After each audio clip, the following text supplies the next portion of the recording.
Picture this, a small, unassuming town. The kind of place where everyone knows your name and nothing ever seems to happen. It's the kind of town that feels like it exists in a bubble, untouched by the chaos of the outside world. But tonight? Tonight, everything changes. The air inside Margaret's diner was thick with the smell of fresh coffee and homemade pies, apple, cherry, you name it. The radio in the corner played a soft tune, blending seamlessly with a gentle hum of conversation from the few customers scattered around. The wooden counter had seen decades of service, its surface polished by time and tradition. A small framed photo of an elderly couple sat near the register, their smiling faces a testament to the history of this place. For years, this diner had been the heart of the community. But recent times hadn't been kind. Fewer customers came through the door these days. More trouble seemed to find its way in. And then, boom! The door swung open, allowing a gust of cool air to sweep through the room. Two colossal figures stepped inside. Their presence immediately drew attention. Dwayne "The Rock" Johnson and John Cena. Now, these guys weren't looking for trouble. They were just passing through, seeking refuge from their chaotic lives. Pause. But little did they know. This quiet evening would soon erupt into something far more intense. Margaret's eyes widened as she recognized them. Her voice trembled with disbelief.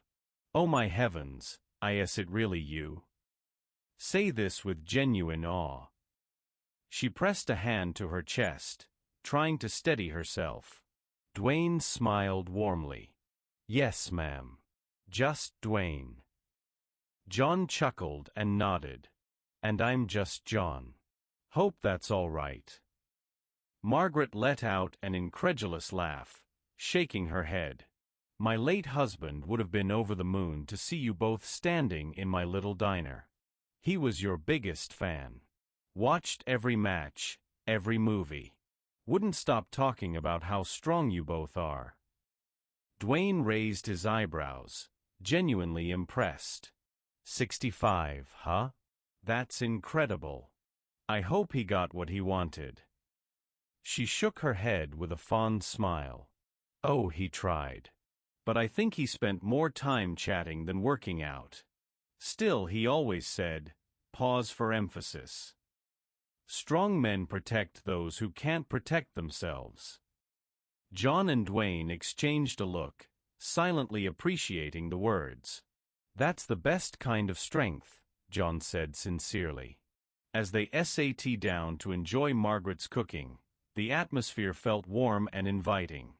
But little did they know, this peaceful night would soon be shattered. Now, let me paint you a picture of what happened next. The door slammed open with a thud that echoed through the diner like a crack of thunder. 5 leather-clad bikers strutted in, their boots thudding ominously against the wooden floor. These weren't just any men. These were men who carried themselves with a mix of confidence and arrogance, as if they owned the place. Their leader stepped forward, a tall, wiry man with a scruffy beard and cold, calculating eyes. He removed his sunglasses slowly, scanning the room with a sneer. "Well, well, well," he said, his voice dripping with mockery. "Still here, old lady?" Say this with sharp sarcasm. Margaret stiffened but didn't back down. She wiped her hands on her apron and met his gaze with quiet defiance. "I told you before, I'm not paying you a dime." The leader chuckled, shaking his head. "See, that's the problem. We're giving you protection, and you're not showing any gratitude. That's not how business works, sweetheart." At this point, the few customers still left in the diner shrank into their seats, holding their breath. You could feel the tension thickening in the air. It was as if time itself had slowed down. Then came the moment no one saw coming. The leader pulled out a machete and slammed it into a table with a loud crack. Everyone gasped, including Margaret, though she tried to hide it. "Last chance," he growled, his voice turning dark. "Pay up, or this place burns." Dwayne calmly set down his fork. John cracked his knuckles. Together they made it clear they weren't about to stand idly by while injustice unfolded before their eyes. Now, let me take you back to that moment when the bikers hesitated, for just a fraction of a second. The leader of the gang, the same wiry man with a scruffy beard, tried to regain control. He snarled, pointing at Dwayne and John. "What are you waiting for? Get them." Two bikers charged at Dwayne from opposite sides. The first swung a crowbar, but Dwayne caught his arm mid-air and drove a powerful elbow into his gut, making him double over. With a swift motion, he lifted the man and executed a punishing rock bottom, slamming him hard onto the pavement. The second biker tried to tackle Dwayne from behind, but Dwayne twisted at the last second and sent him flying with a Samoan drop. The man hit the ground with a loud thud, gasping for air. Meanwhile, John was dealing with his own set of attackers. One man tried to grapple him from behind, locking his arms around John's waist in an attempt to restrain him.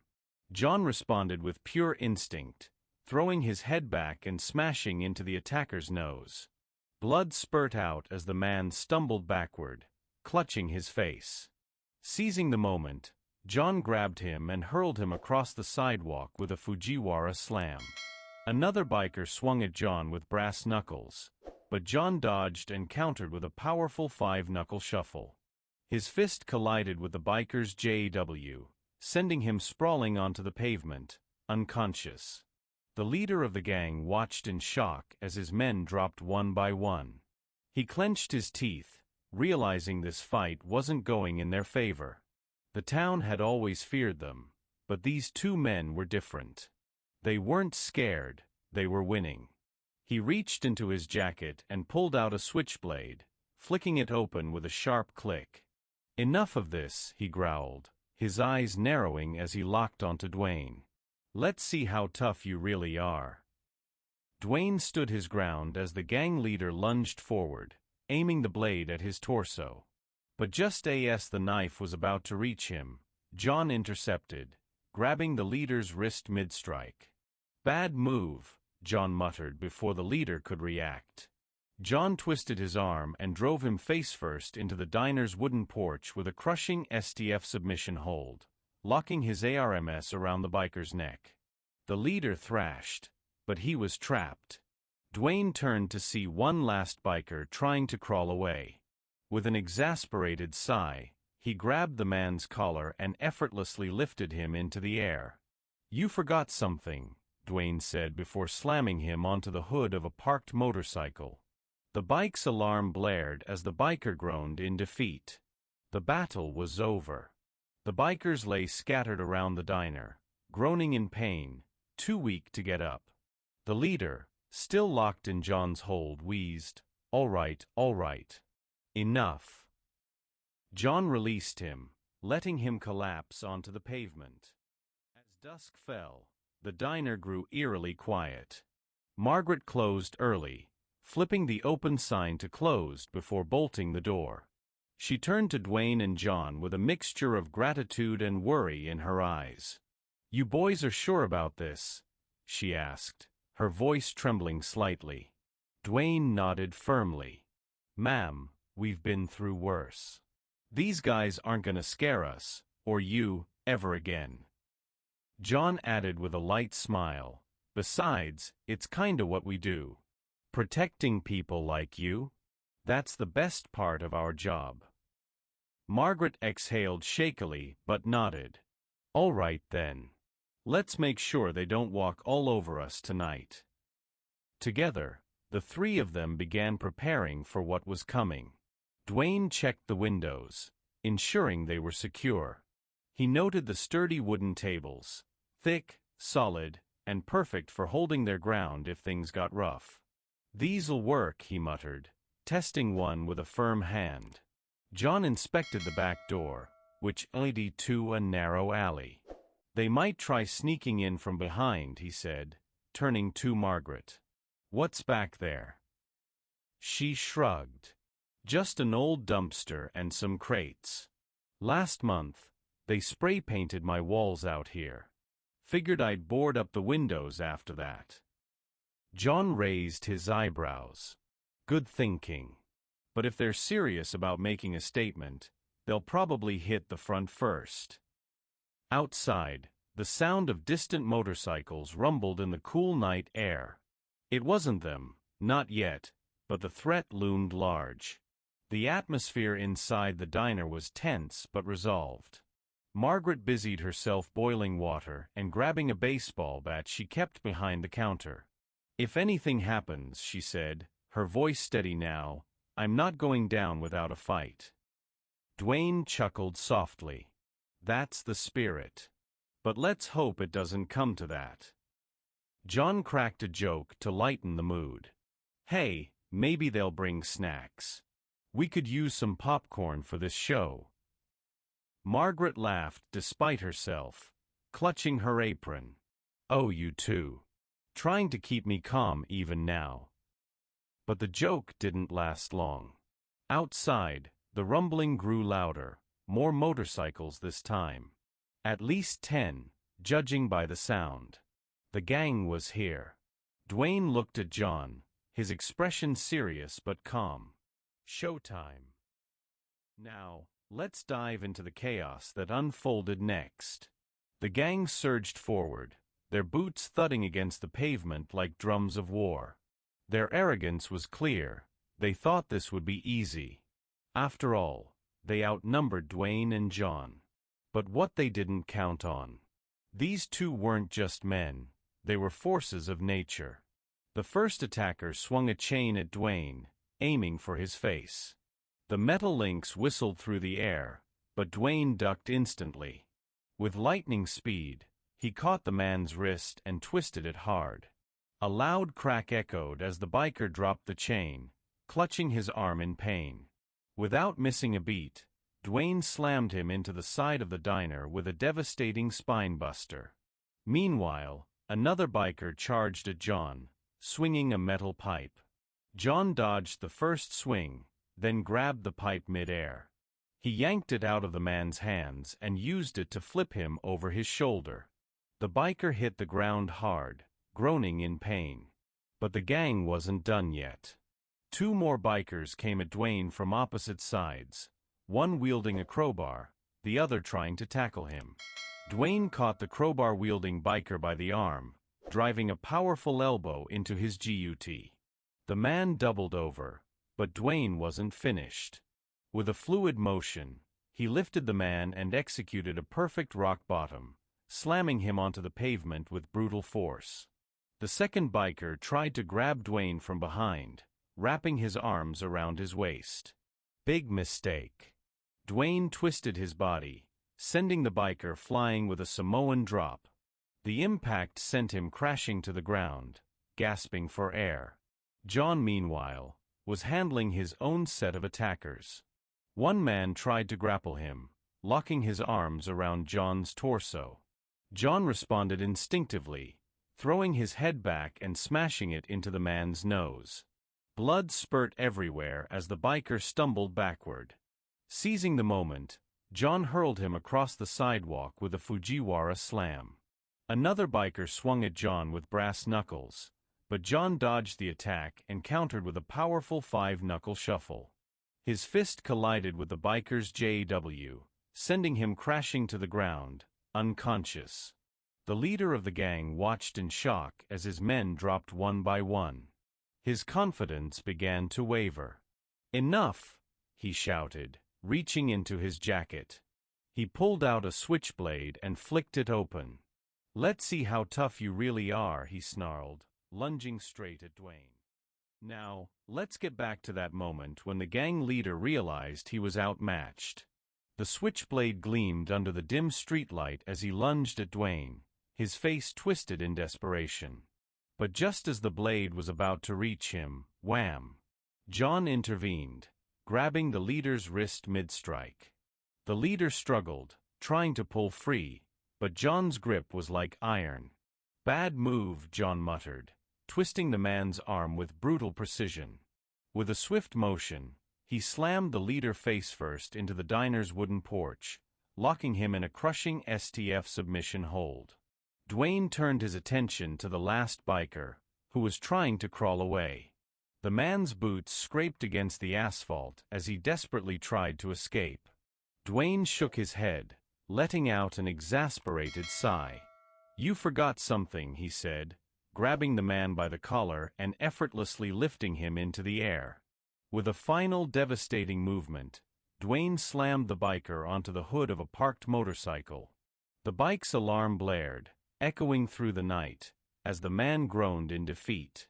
It was over. The once arrogant gang lay scattered around the diner, groaning in pain. Some were unconscious, others too weak to get up. The leader, still trapped in John's hold, wheezed, "All right. All right. Enough." John released him, letting him collapse onto the pavement. As the police cars arrived, their sirens wailing through the night, the townspeople began emerging from their homes, hesitant at first, but then growing bold as they realized what had happened. Phones were out, recording everything. For years, these bikers had terrorized the town, but tonight? Tonight, justice prevailed. Margaret stood on the diner's porch, tears streaming down her face as she watched the officers cuff the defeated gang. "Thank you," she whispered, looking at Dwayne and John with unmistakable gratitude. "You've saved this place. You've saved US." Dwayne smiled gently, placing a hand on her shoulder. "Ma'am, you saved yourself. We just helped tip the scales." John added with a soft chuckle, "Yeah, don't forget, you're the one who kept this place going even when things got tough. That takes real strength." The leader of the gang spat blood onto the ground, glaring at Dwayne and John. "This isn't over," he muttered, his voice full of venom. But his threat rang hollow now. Everyone could see it. Their power was broken. Inside the diner, the atmosphere began to shift. The townspeople filled the space, laughter replacing fear, hope replacing despair. Margaret put on a pot of coffee and started serving up hearty breakfasts for everyone. "On the house," she announced, her voice stronger than it had been in months. She slid plates of steaming pancakes and crispy bacon in front of Dwayne and John. "Free meals for life," she declared, pointing a finger at them. "No arguing." Dwayne raised his hands in mock surrender. All right, we'll take the win." As dawn broke, the town felt lighter, freer. The sunrise slowly painted the sky in shades of gold and pink, casting a warm glow over the street. It was a new day, not just for Margaret's diner, but for the entire community. Word about what happened at the diner spread quickly, faster than anyone expected. By mid-morning, it seemed like everyone in town was talking about it. The local police officer, a grizzled man named Officer Harris, stopped by the diner to thank Dwayne and John personally. "You two did something we've been trying to do for months," he said, shaking his head in AWE. "These bikers? They've had this town under their thumb for years. We'd make arrests, sure, but they always came back stronger. But tonight..." He smiled faintly, almost reluctantly admitting it. "You didn't just stop them, you inspired people. You showed them that we're not alone." Dwayne listened intently, his expression serious. "It's not about US," he replied calmly. "It's about doing the right thing, even when it's hard. That's how change happens." John nodded in agreement, adding, "And look around you. This town has more strength than you think. All they needed was a little push." Margaret overheard the conversation and chimed in, her eyes shining with pride. "They're right, officer. Last night proved something. We don't have to live in fear anymore. These boys gave us hope, but we're the ones who'll keep it going."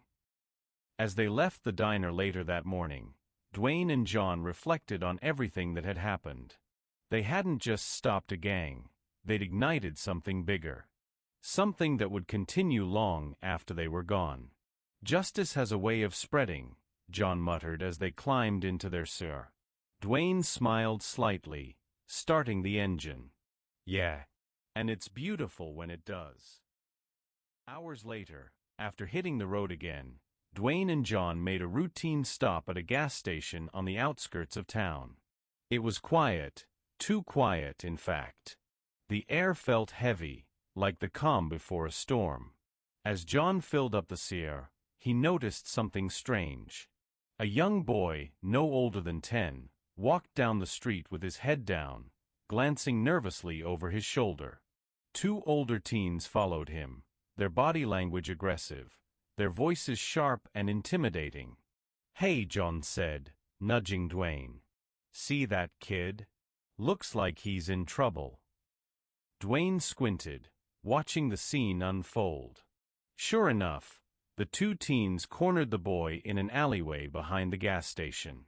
One of them shoved him against the wall, while the other laughed cruelly. "That's enough," Dwayne muttered, stepping forward. John followed close behind. "Think they're expecting us?" The two approached the alleyway, their presence commanding attention immediately. The bullies froze when they realized who was walking toward them. "What's going on here?" Dwayne asked, his voice calm but firmly authoritative. The boy stared at them, his eyes wide with fear and relief. The bullies exchanged a look, clearly uncomfortable. "We were just messing around," one of them muttered defensively. "Messing around?" John repeated, raising an eyebrow. "Looks more like you were trying to scare this kid." Without waiting for a response, Dwayne stepped between the bullies and the boy. "Here's how it's gonna work," he said, his voice low and unmistakable. "You leave this kid alone, or we'll have a problem." The bullies hesitated for a moment, then turned and ran, disappearing into the distance. The boy, Ethan, looked up at them, tears streaming down his face. "Thank you," he whispered, his voice trembling. John smiled softly, placing a hand on his shoulder. "You don't have to face this alone, all right? Next time, tell someone." Ethan nodded, his confidence slowly returning. As they walked back to the sewer, John chuckled lightly. "Well, that didn't take long. Looks like we found another fight after all." Dwayne grinned. "Trouble always seems to find us, but honestly, I wouldn't have it any other way." Driving into the sunset, Dwayne and John reflected on their journey so far. They weren't superheroes, just two men who refused to look away when injustice reared its ugly head. Each encounter reminded them that standing up for what's right wasn't just about winning a fight, it was about igniting courage in others. "You know," John said, breaking the silence, "it's funny how things work out. We didn't plan any of this. These moments, they just happen." Dwayne smiled slightly, keeping his eyes on the road. "Yeah, but they happen because we choose to step in. People forget sometimes. It's not about being the strongest or the fastest. It's about doing the right thing, even when no one's watching." John nodded, leaning back in his seat. "So, where to next?" he asked, a playful grin spreading across his face. "Wherever we're needed," Dwayne replied, pressing the gas pedal. The car surged forward, leaving behind the golden-hued horizon.